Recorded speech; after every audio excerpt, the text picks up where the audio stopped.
Hi, it's me, Vicky Marie. Good morning, good afternoon, or good evening, wherever you are in this crazy world we're living in.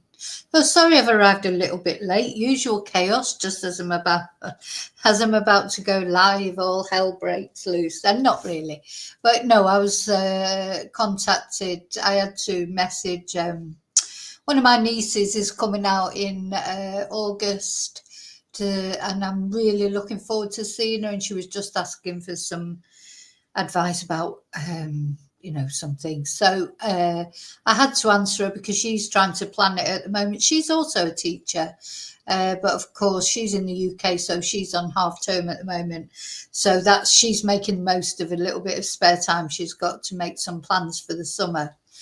Okay, so what we're going to talk about in this video is Rachel's, I keep saying Rachel's trial, of course, not Rachel who's on trial. This is Rachel Morin, who was brutally killed, not last summer, but the summer before. It's taken all this time to come to this point of hopefully justice for Rachel is within sort of touching point. Of course, her alleged killer, he went on the run. He wasn't really on the run, I don't know. He was working. He's one of those people. Her alleged killer is one of those people. He's sort of crafty like a fox. Do you know what I mean? So I wouldn't say he's the sharpest tack in the block because he left quite a lot of DNA at the scene. He's quite young. He's a lot younger than he looks. He's only in his early 20s. He'd already killed someone in his home country of El Salvador, another woman. He obviously has got a problem with women. And problem probably is that they don't like him. He sort of was roaming around the USA, really. Had also committed another atrocity in Los Angeles. So this is the USA. He sneaked over the border. After his third attempt, he managed to get over the border from fleeing from El Salvador, where he'd originally already killed a woman. Then he went to Los Angeles, committed a terrible crime there. And then off he went to Maryland, which is right over the other side of America. So he's been all over America. He then murdered poor Rachel. And then he was eventually arrested in Oklahoma. So he's done quite a bit of traveling, this guy. So he's sort of, I wouldn't say he's clever, he's crafty, isn't he? You know, he managed to sort of move around for quite a long time before he was eventually tracked down, arrested, and he's now on trial. And, you think, well, it's not looking good for him, thank God. But of course, being the twonk that he is, he didn't just, plead guilty and spare. Rachel's 5 children and 2 of her older daughters have had to actually testify already at the trial, so you can imagine what that was like for them. And then there's the rest of Rachel's family, friends, etc. He's putting everybody through. He's saying he was never even in Maryland. Oh, couldn't have been him. Couldn't have been him. He's not been to Maryland. Do you know what I mean? No. So I'm hoping, obviously, that the prosecution are going to come up with some proof that he was in Maryland. Maybe some digital proof, maybe because I think he was there for quite a long time, allegedly. He wasn't just there for that weekend that he killed Rachel. He was there, he's got family there. Anyway, this will come out hopefully in the trial. So the trial started Friday, then there was like a weekend break. So we're on the third, we will be on the third day when the trial starts again, sort of American time, later on today as far as my time is concerned in Spain. I think that'd be day 3. So there was Friday opening statements. Monday, there were, what I'm going to tell you is what happened Friday and Monday. And then the trial will, carry on now. It's booked in for 2 weeks, which I thought was quite short for a trial like this. So basically, that means the defence has got nothing, nada, zilch. So what the defence are doing is, because they've got nothing, they're sort of trying to cast aspersions on other people, like Rachel's boyfriend at the time. They made, saying it was a crime of passion, etc.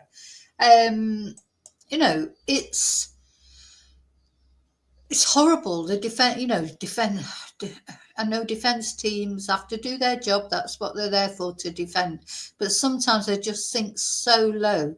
They've been making comments about Rachel's appearance, saying how attractive she was to men. As if what's that got to do with it, really? But I think what they're trying to do is build a picture that it could have been any man, not necessarily this man. Because Rachel was so attractive, it could have been anyone. And it was someone who had, more of a crime of passion, they're saying, because her phone was flung on the floor and broken. She was probably trying to use it to ring for help, and that's probably how it got taken off her and flung on the phone and broken. But anyway, this is what that's all the defence have got. Because there's DNA, they're trying to cast suspicion on the DNA, say it's not reliable. There's lots of things they're trying to do, but it doesn't seem that they're being very successful. I hope to God, I pray to God, but I doubt if they are.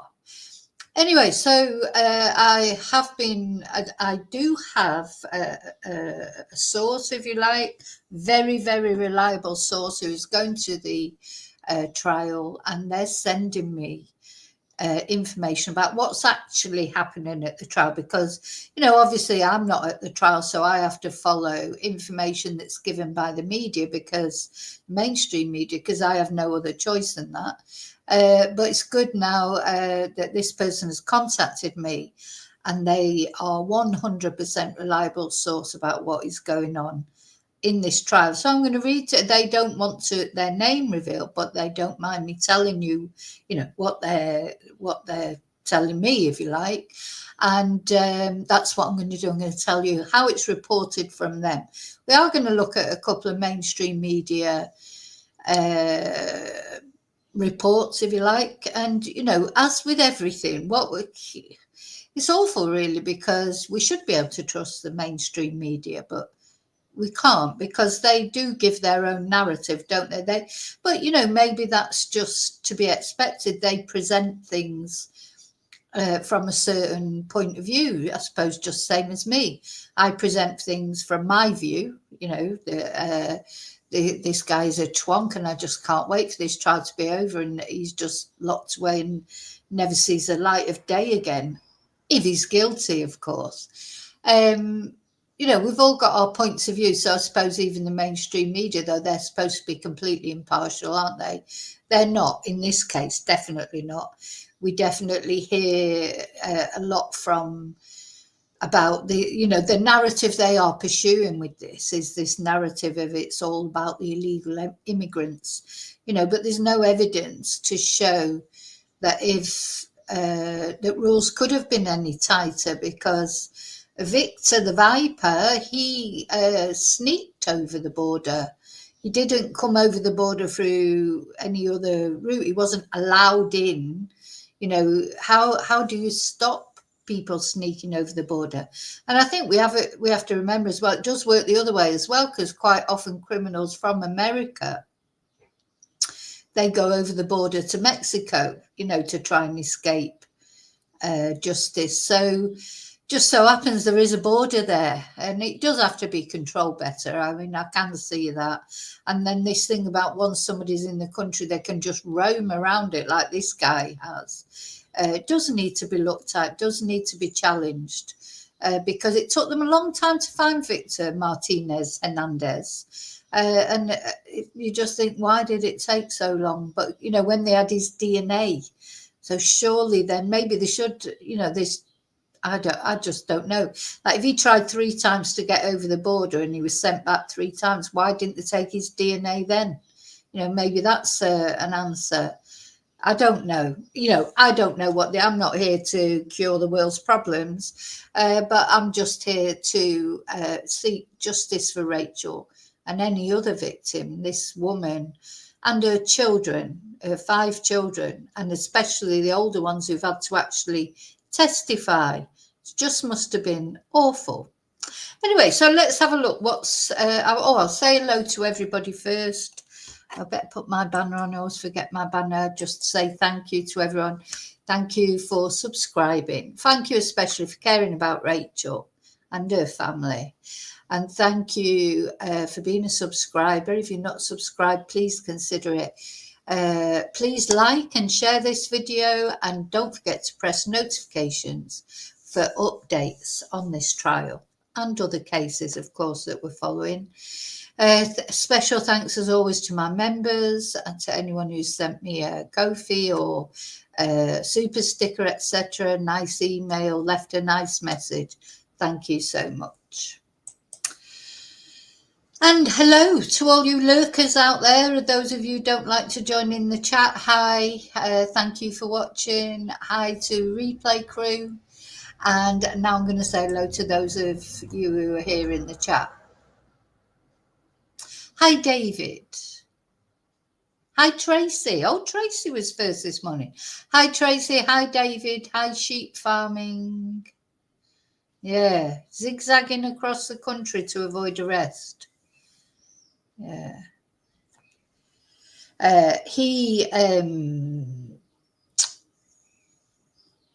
But the thing is, anyway, I don't know. It'll come out in the trial. Hopefully, that's what we hope. So first of all, we're just going to have a look at a couple of official reports, if you like. Oh, what have I done there? Pressing the wrong thing.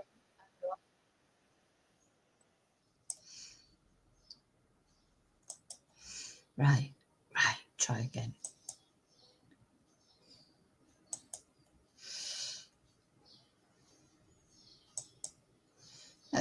Just a couple of short news reports. First of all, brutal murder, her loved ones believe they are one step closer to justice. The trial for the man accused of killing her began this last week. And while the prosecution described the crime as a, quote, mother's worst nightmare, Rachel's mother sat in that courtroom holding back tears. Disturbing details also coming to light this week. Prosecutors saying that volunteers followed a 150-foot trail of blood to find her body. Morin's alleged killer, Victor Antonio Martinez Hernandez. Yeah, so there's some quite gruesome details coming out now. Yesterday was apparently very graphic, talking about the crime scene. There were pictures shown of Rachel, after she was found. Must have been very traumatic for the people that found her.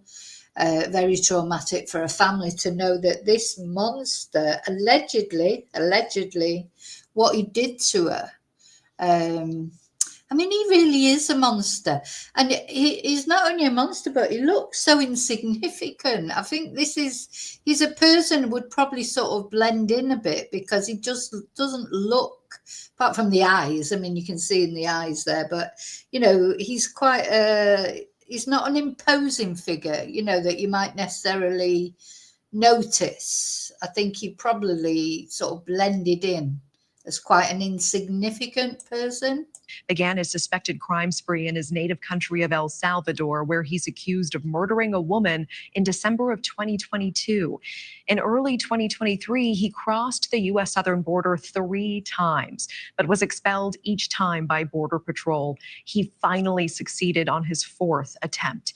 After that, he traveled to Los Angeles, where he's linked to the assault of a woman and a 9-year-old girl, before making his way to Maryland and allegedly taking Rachel Morin's life.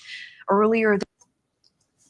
Oh, look at his resume. He's not even, I think he's 22, 23 years old. Look what he's done already. 2 murders and 1 RAPE of a child, an attack on her mother. We don't know the full details of the Los Angeles attack. I presume he'll be going for trial for that. I don't know if he will or not. But, look at that. I bet his mum and dad are proud of him, aren't they? I think he was quite close to his grandma. I wonder what she thinks of him now. That's, God, he's not even hardly got started in life, and that's the devastation he's already left behind at that early age.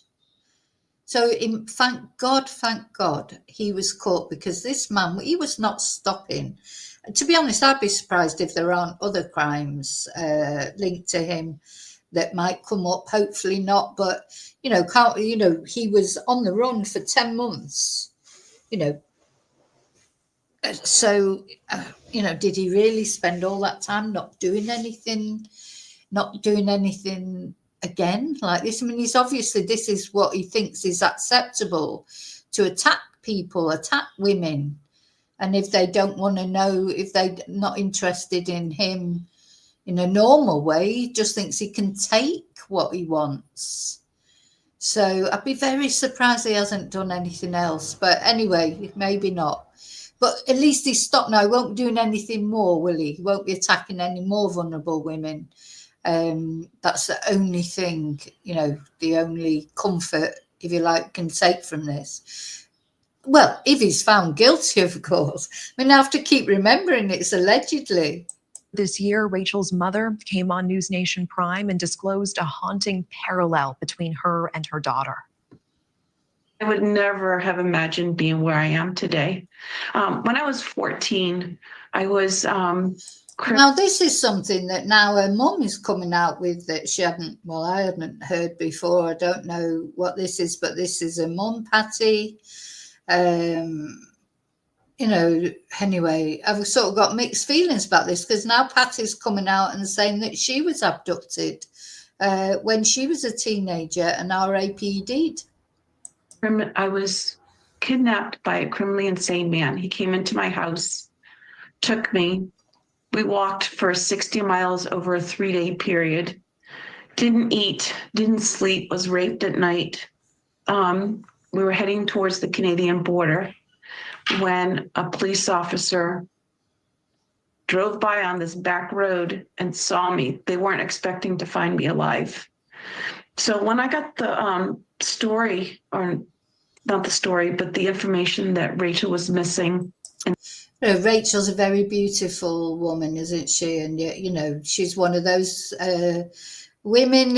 She's in her late 30s. She looked after herself, and now the defence seem to think of that as something that I don't know. They put this negative connotation on it. It's like you're not supposed to look after yourself and make the best of your appearance if with your own money. If you decide to have any, I don't know that Rachel had anything done or did whatever. I don't know. But what I'm saying is it's nobody else's business but hers anyway. But she's a very beautiful woman, and to all intents and purposes, from what I can gather, she was a beautiful person on the inside as well, and a really good mum. And that they had found her body. It really tore me apart, because a part of me could understand some of what she suffered, because I had suffered the same thing.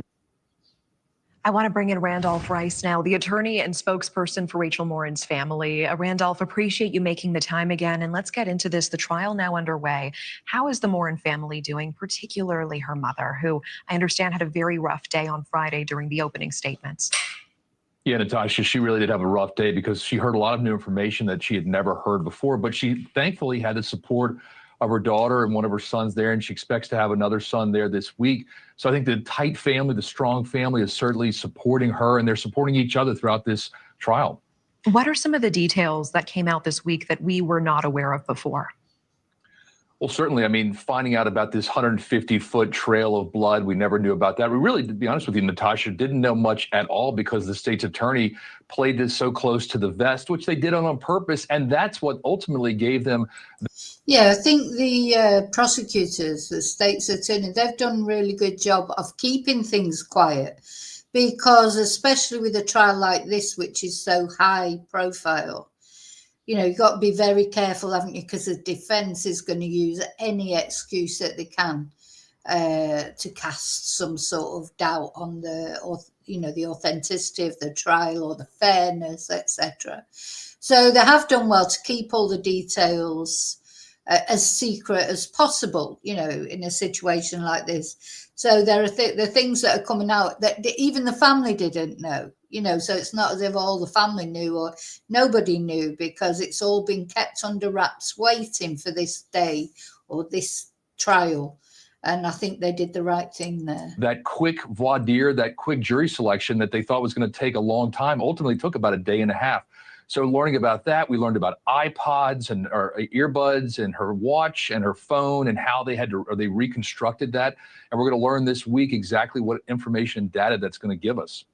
And I understand the prosecution told jurors that Morin's alleged killer had searched Rachel's name online. He had actually watched YouTube videos about her death. Do you think this type of digital evidence, in addition to the DNA? God, you know, that sort of gave me the creeps, because he's actually watched YouTube videos. Now, I've done loads of YouTube videos about Rachel. I've covered Rachel's case right from the beginning, all through the search for that monster, alleged monster, you know. So it just made me think, I thought, God, maybe he's watched my videos. Oh, I hope he has, because I've never had anything nice to say about him, that's for sure. DNA evidence that you were discussing with us last time will help convince a jury of guilt here. Certainly, that's just one more piece of the puzzle. You know, they've got the DNA that obviously matches at the crime scene. We learned that there was certainly, from the rape, there was DNA left at the crime scene. But now we've got him searching her name, looking for her photos. So that's just one more piece that connects him. Why would he be selecting or searching these things on Google if he really had no contact or no connection with her? I want to talk about what the defense is shaping up to do here. It seems already they're looking to cast reasonable doubt and suggesting that because Morin's phone was smashed and destroyed, that her murder was a, quote, crime of passion, implying Morin's boyfriend could have been involved. What do you make of this strategy? What does the family make of this? Well, I think that the defense really doesn't have much to work with, so they're trying to grasp any straw they have, and that was just one of the three prongs. The one of which was the, you know, what motive did this suspect have? What connection did he have with her? And the third being is that there was no DNA left behind from the boyfriend who she'd been with earlier that day. So this seems to be that attempt to say that there was some other suitor, some other jilted lover that was out there. But it seems to be falling flat. Even on the first day of questioning, they really couldn't connect the dots with the witnesses that took the stand. Thanks for watching. Go to joinnn.com to find News Nation on your screen. And don't forget to click the red subscribe button below. Okay, we're going to look at another one.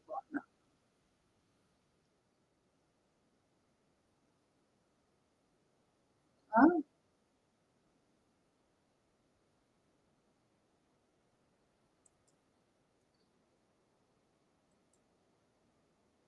Chilling testimony in the trial of the man accused of killing Bel Air mother of 5, Rachel Morin. Today, the jury heard the 911 calls from the people who found her body. Harford County community reporter Ashley Paul is following all the developments from inside the court. Yeah, so they've heard the 911 calls from the people that found Rachel. An emotional 911 call played throughout the courtroom as Cecilia Ocorso tearfully alerts the dispatcher that she and her friend Evan Knapp found Rachel Morin's body back on August 6, 2023. Ocorso telling the dispatcher Knapp could see Morin's head bashed in and that she felt like she was going to pass out.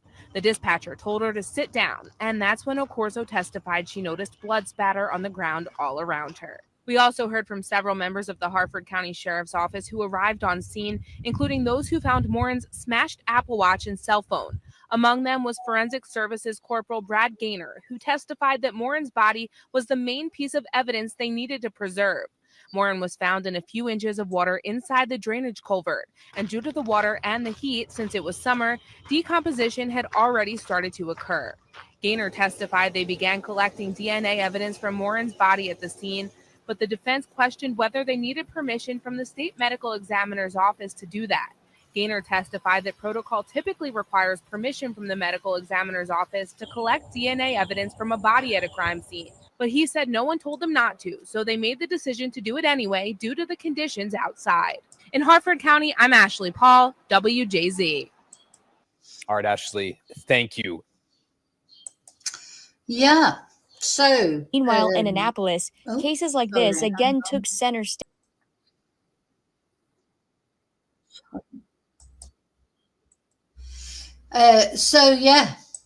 So that's what more or less what the mainstream media has had to say about what's happened. So what happened yesterday was the very graphic, the most graphic, hopefully so far, that people will have to sit through, where it's described the crime scene. I think photos were shown of Rachel. So the less said about that, the better. The jury will have seen the brutality that this man allegedly used. But no, it wasn't him. It wasn't him. He wasn't even in Maryland. He's never been to Maryland. Oh my God, he wasn't in Maryland at that time, according to him. So I just cannot wait. I hope that he's going to be cross-examined today later in America, when America opens on this next day. I believe he's going to be cross-examined, and I presume that the prosecutor's going to confront him with maybe some evidence of him being in Maryland, and the DNA evidence that now the defense is calling into question. But that's all the defense has got, to be honest. So that's why they're doing it.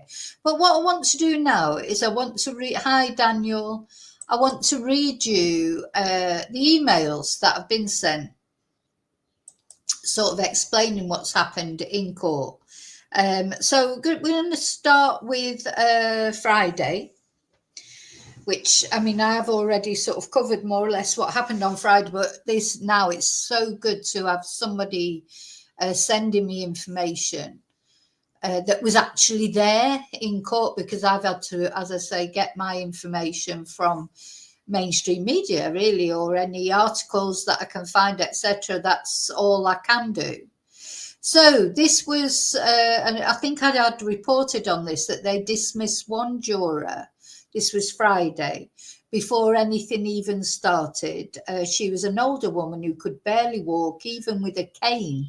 So maybe it was health concerns. And then my source says it sounds like they're trying to cast doubt on Richard Tobin. And that is, or was, Rachel's boyfriend at the time. In the opening statements, they asked why no DNA from Richard was found. So apparently Richard and Rachel had been together that morning, but there was no DNA, but Rachel probably showered. This is what's thought. But anyway, so the defense said that DNA should have been found on Rachel from this Richard because they had relations that morning. Then they said that Victor had no motive. Where's the motive? I mean, I think this is just, I remember that, them saying that, and I thought, well, the motive obviously was sex. That was the motive. What do they mean? What was the motive? It's clear what the motive is. So I'm sure the jury are not stupid, and they'll have thought that as well. And then they went on to say that Rachel attracted the attention of many men. And this person supposed that they were trying to give motive to some other unknown man instead of to the man whose DNA was found on Rachel's strangulation marks. The external DNA was all a match. Now, how's he going to explain that away, I wonder? How do you think he's going to explain that the DNA, well, they'll probably say the DNA is not reliable, but it was all a match and it came from 3 places, 2 of which were her neck and her breasts. And this person could not remember the 3rd external location. But the internal DNA had incomplete markers, so it didn't have enough to make a match. But Victor could not be ruled out. So couldn't be specified it was him exclusively, but also he could not be ruled out of it, if that makes sense. So he began apparently smashing her head into a rock by the trail. So I reckon he came up behind her. Was she listening to her earpods and he surprised her?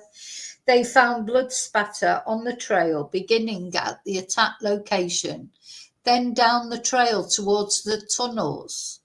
Before the sticker bushes, there was a large rock in the ground with blood on it. The man who found Rachel, Ivan Knapp, also said he noticed blood on the stickers. All the sticks, maybe meant sticks there. Harford County, they collected up all the bloody sticks, leaves, and rocks. And they said he also smashed her face into the side of the tunnel. This was a really brutal attack. This man is a monster, allegedly. So Rachel's 14-year-old daughter broke down on the stand twice and needed a short break to compose herself. After the prosecution finished their questions, the defense cross-examined her. And, this person is querying why. Why on earth would you cross-examine a 14-year-old girl who lost her mother and was just breaking down in front of the jury? This is what I don't like about defense lawyers, the depths they sink to. Yeah, you've got to defend people, even twonks like this, but you don't have to descend to the depths of upsetting even more a 14-year-old girl who's having to talk about her mother dying. How do they sleep at night? So they grilled her apparently on inconsistencies about minor things, like what time did she wake up on Saturday, August the 5th? Do you remember what time you woke up 2 years ago on August the 5th? On the stand, she said 11. So they asked, would it refresh your memory if you watch your interview video? And then they made her watch a portion of the interview she gave at around 5 a.m. on August the 6th, after she had been up all night and had searched the trail with Faye's 19-year-old friend and with Richard Tobin. So Faye is Rachel's oldest daughter. So they're grilling this girl because she's like, can't remember exactly things. I honestly God, it's foul, isn't it? So this person saw one juror cross his arms. They clearly were not happy with the defense. So the thing is, this defense lawyer's like not too clever, is he? Because surely if I was a defense lawyer, which I would never, ever, ever be, pay me millions, you wouldn't be a defense lawyer, not unless I genuinely thought someone was innocent. But the thing you've got to do is get the jury on your side, isn't it? And being nasty to teenage girls that have lost their mums or making them cry is not going to endear you or your client to the jury. But anyway, good. Maybe they're doing it on purpose because they know he's guilty. Maybe they just maybe that's their way of making it worse. I don't know. But good, because it's not going to work with the jury.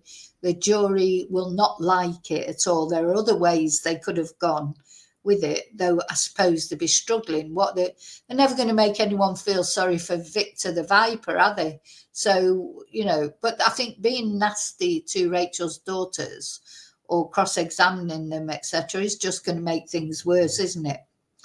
So apparently he's still shown no signs of remorse, Victor.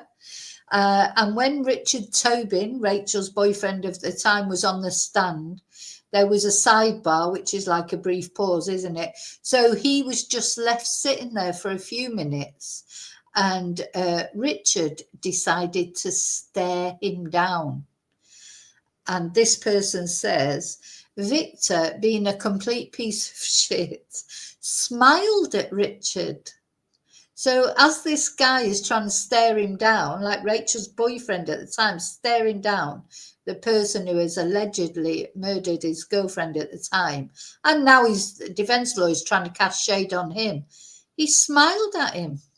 He's a piece of work, this guy. All murderers, of course, are not nice people, but this guy, he's special in that way.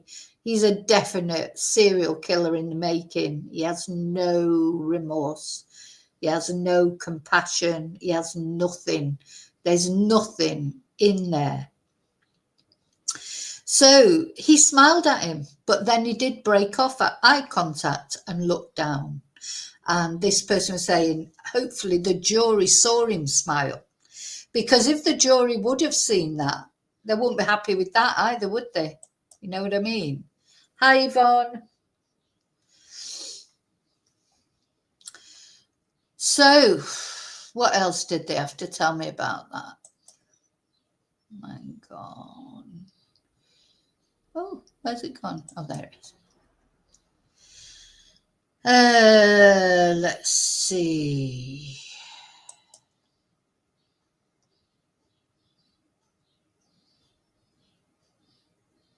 So this person says they're not sure what evidence is going to be presented because nobody knows. Like as I say, the prosecutor has kept everything under a hat, which is good, and it'll hopefully come out maybe later today when she's cross-examining Victor.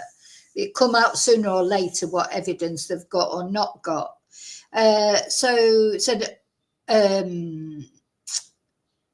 That there's probably is some digital evidence, but we'll see.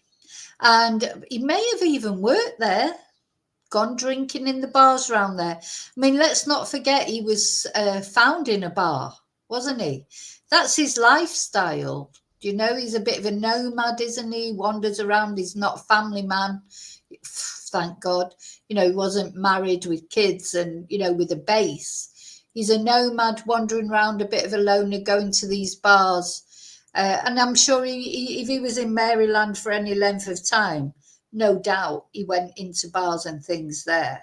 So there will be people who will have seen him. There may even be CCTV somewhere in that area that's seen him going into a shop. I mean, the police have had a long time, haven't they, to look for those kind of things. There may be CCTV that shows him going into a supermarket or something, at some point. Because the thing is, Victor's defence is he was never even in Maryland.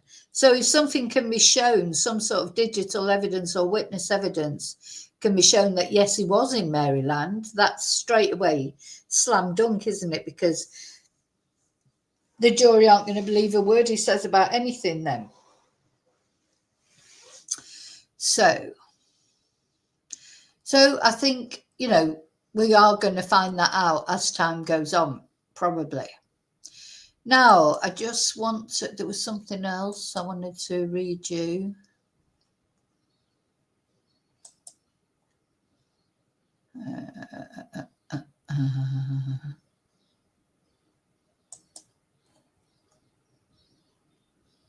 Where's it gone? Oh, it's on Twitter. So on X, let's have a look.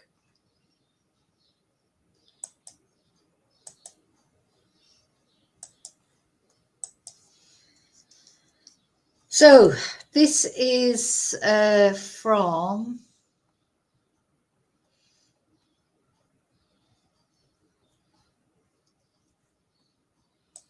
a local reporter. There it is, Kate Amara, that I've been recommended to follow for updates there at the trial. And so they said the judge appeared to decide to keep most sensitive images off MDC. I don't know what that means. I hate initials because I never know what they mean. And the trial resumed. But then, in a confounding move in the last minutes of the day, the judge ordered court security to pull the plug on the live AV feed of proceedings to the media overflow room. So I think the judge is trying to keep things as private as possible, while at the same time giving the media, some sort of, in the grounds of transparency, giving the media some access to what's going on, but probably out of respect to the family and that, as far as the crime scene photos are concerned, because those leak out, don't they? That's what happened in the Delphi murders, wasn't it? The actual crime scene photos of those two girls. You know, these things should not leak out. You know, they just shouldn't. It's enough to describe them. They don't have to be seen. It's just not fair. You wouldn't like your loved one or yourself, you know, if you were ever a victim of, nobody would like to think that their pictures were being shown all over the world. And it is all over the world, literally now. So apparently they did that to block the press view of images being shown in open court. And the judge cut the audio too with no warning at the 11th hour, which essentially kicked reporters out of the trial for a time. And then as we push for access and then scramble to regroup.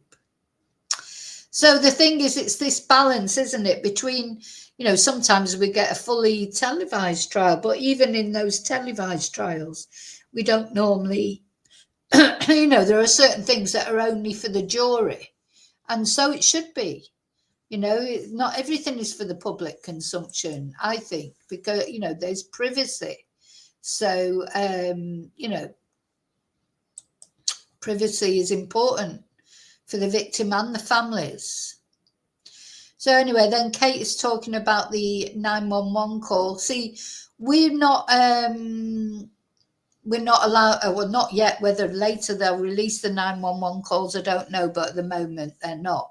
So the 911 call was played for the jury. It was heart pounding.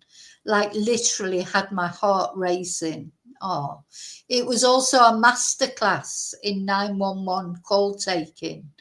Oh, we should be able to listen to that because we hear so many 911 calls that you're so frustrated and you get so angry with the 911 call handlers.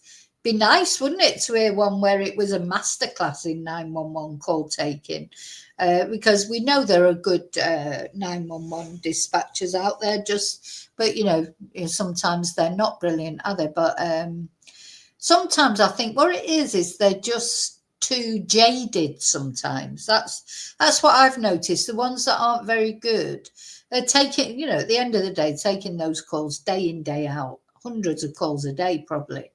And you must get a little bit cynical, a little bit jaded. So they do need some retraining, don't they, sometimes, or just some maybe a break or something, because any job that you're doing the same thing day in, day out, in the end, you're going to get a little bit sort of comfortable with it, not maybe as, you know, when you first start, you'd be all enthusiastic and try and do everything right.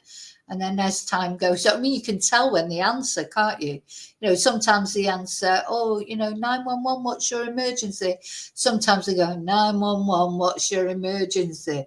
You know, the same with 999 calls in the UK is probably the same all over the world. Depending on that person, depends what's happened that morning. Maybe they've had an argument with their husband or their wife, or, you know, maybe they've got a lot going on in their own life. So, you know, they're all human beings, but I would like to hear that call if it's a masterclass in 911 call taking. That is perhaps a call that we should be able to listen to. Anyway, so the caller was out of breath and speaking rapidly. We found the missing woman. She's dead. She's in the tunnel. Oh my God, I'm going to throw up. And the next witness was the first deputy in that tunnel. So this is where we are so far. So we've had the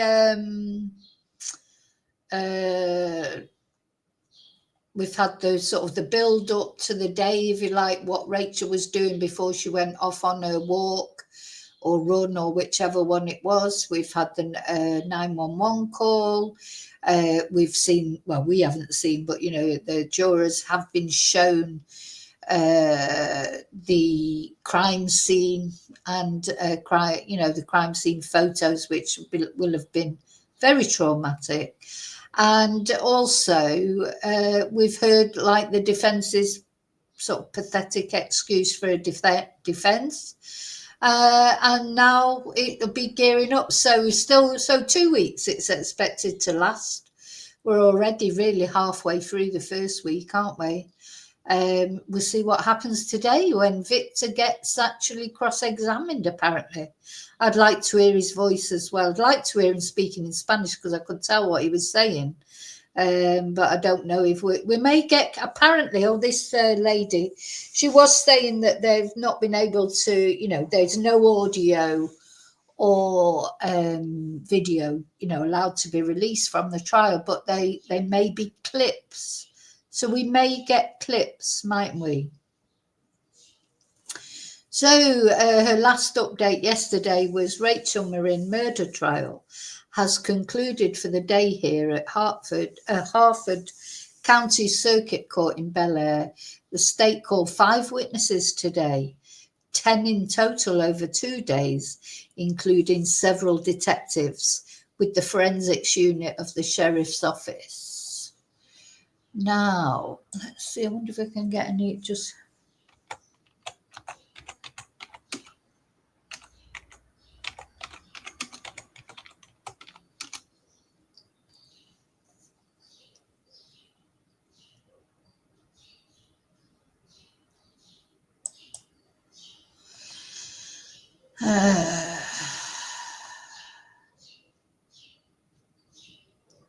yeah. Oh.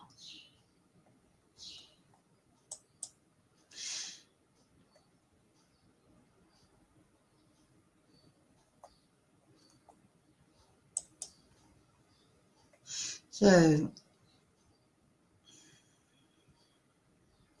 I just read this, I think, this article. So the moment that Maryland mother Rachel Morin's body was found in 2023 was revisited during the second day of testimony in the trial of accused killer Victor Martinez Hernandez. Martinez Hernandez is facing first-degree murder and RAPE charges after Rachel, a mother of 5, was found brutally murdered on August the 6th, 2023. So let me just go down. So Detective Michael Wilsinski testified he initially went to the scene to fly his drone in hopes of locating Rachel. His actions shifted once her body was found by 2 community members. And he testified that when he got to the tunnel where Rachel's body was located, it was obvious this was not a slip and fall injury. This was a serious attack.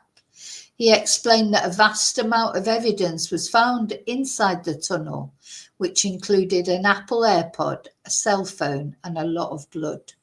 And photos of Rachel's battered body shocked the courtroom, even leaving members of the jury wide-eyed. Bless.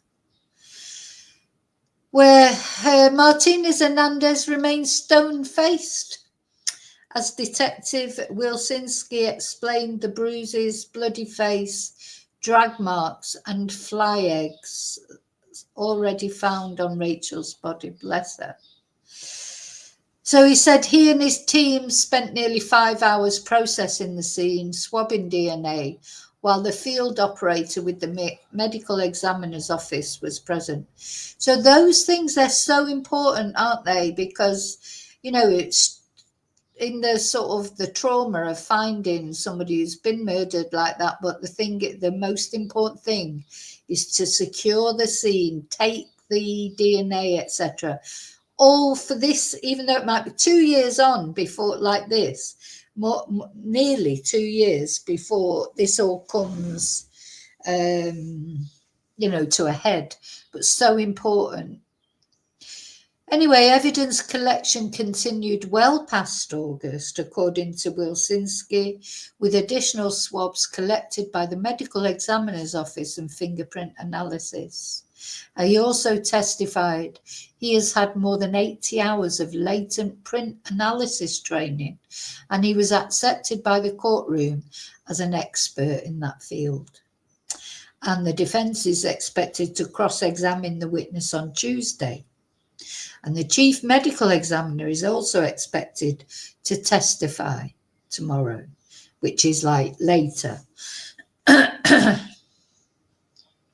And Martinez Hernandez, who law enforcement said entered the United States unlawfully in 2023, was also tied to the assault of a child and her mother in Los Angeles and the murder of a woman in his native country of El Salvador. He was arrested in Tulsa, Oklahoma, and extradited to Maryland in June 2024. So, okay, that's what we know so far. I think that's more or less where we are. Don't think there's anything else so far. But yeah, we will have, I think we will have justice soon. I certainly hope so. But I will, as I say, be keeping you updated of any developments. Yeah, as we go along. So thank you, as I say, for caring about Rachel. I wonder if I have a little...